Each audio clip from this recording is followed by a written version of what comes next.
నరేంద్ర మోడీ కాలంలో దేశంలో మానవ హక్కులు, ప్రజాస్వామ్యం, రాజ్యాంగ హక్కులు హరించుకుపోయాయని, అధికారంలోకి మోడీ వచ్చిన నేపథ్యంలో అన్ని వర్గాల ప్రజలు మరో స్వతంత్ర పోరాటం చేయాల్సిన ఆవశ్యకత ఎంతైనా ఉందని పౌర హక్కుల సంఘం రాష్ట్ర అధ్యక్షులు ముప్పాళ్ల సుబ్బారావు పేర్కొన్నారు. అఖిల భారత విద్యార్థి సమాఖ్య వైజ్ఞానిక రాజకీయ శిక్షణ తరగతులు 8 నుండి 10వ తేదీ వరకు 3 రోజుల పాటు జరుగుతున్న నేపథ్యంలో ఆయన ఏఐఎస్ఎఫ్ జెండా ఆవిష్కరణ చేసి రాజ్యాంగంలో హక్కులు, సమాచార హక్కు చట్టం అనే అంశంపై విద్యార్థులకు దిశానిర్దేశం చేశారు. ఈ సందర్భంగా మాట్లాడుతూ ఇప్పుడు ఉన్న అంబేద్కర్ రాసిన రాజ్యాంగానికి తూట్లు పొడుస్తూ మన రాజ్యాంగాన్ని అమలు చేసేందుకు కేంద్రంలో ఉన్నటువంటి మోడీ ప్రభుత్వం చర్యలు తీసుకుంటుందని, ఇటువంటి వాటిని వ్యతిరేకించేందుకు రాజ్యాంగ హక్కుల పరిరక్షణకు ఈ శిక్షణ తరగతులు ఎంతగానో ఉపయోగపడతాయని విద్యార్థులు ఆ దిశగా ప్రయత్నాలు చేయాలని అన్నారు. ఈ రాజకీయ తరగతులను ప్రారంభ ఉపన్యాసం చేసిన కత్తి నరసింహారెడ్డి విద్యార్థులను ఉద్దేశించి నూతన విద్యా విధానం విద్యార్థులపై దాని ప్రభావం అనే అంశంపై మాట్లాడారు. ఇప్పుడు తీసుకొచ్చిన నూతన విద్యా విధానం వల్ల భారతదేశంలో ఉన్న సంస్కృతి, సాంప్రదాయాలు తదితర అంశాలు తెలియకుండా పోతున్నాయని, ఢిల్లీలో ఉన్న పాలకులు వారిష్టం వచ్చినట్లు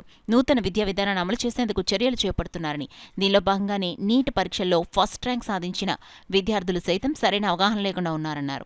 మాజీ ఏఐఎస్ఎఫ్ నాయకులు, రాష్ట్ర సిపిఐ కార్యవర్గ సభ్యులు డేగా ప్రభాకర్ మాట్లాడుతూ నరేంద్ర మోడీ ప్రభుత్వం అధికారంలోకి వస్తే సంవత్సరానికి 2 కోట్ల ఉద్యోగాలు ఇస్తానని హామీ ఇచ్చారని, ఈ 10 సంవత్సరాలు 20 కోట్ల ఉద్యోగాలు ఇవ్వాల్సిండగా కనీసం 20 లక్షల ఉద్యోగాలు కూడా ఇవ్వలేదని, ఆయన మూడోసారి అధికారంలోకి ఇతర మార్గాల్లో వచ్చారని డేగా ప్రభాకర్ దుయ్యపట్టారు. ప్రొఫెసర్ సిహెచ్ రాజబాబు నేటి సమాజ పరిణామ క్రమం అనే అంశంపై విద్యార్థులు ఉద్దేశించి మాట్లాడారు. ఈ రాజకీయ తరగతులకు అధ్యక్ష వర్గంగా ఏఐఎస్ఎఫ్ రాష్ట్ర అధ్యక్షులు జాన్సన్ బాబు, కావ్య నాగభూషణ్ కుల్లాయి స్వామి వ్యవహరించారు. ఏఐఎస్ఎఫ్ రాష్ట్ర ప్రధాన కార్యదర్శి కె శివారెడ్డి, ఏఐవైఎఫ్ రాష్ట్ర మాజీ నాయకులు తాటిపక్క మధు, రైతు సంఘం నాయకులు కె బోడకొండ, ఏఐటీయూసీ జిల్లా ప్రధాన కార్యదర్శి దోకల ప్రసాద్, వ్యవసాయ కార్మిక సంఘం నాయకులు నక్కా శ్రీనివాసరావు, వి కొండలరావు, ఏఐటీయూసీ నాయకులు పి సత్యనారాయణ, ఏఐఎస్ఎఫ్ జిల్లా కన్వీనర్ ఎం స్టాలిన్ తదితరులు పాల్గొనగా 26 జిల్లాల నుండి విద్యార్థులు ప్రతినిధులు పాల్గొన్నారు.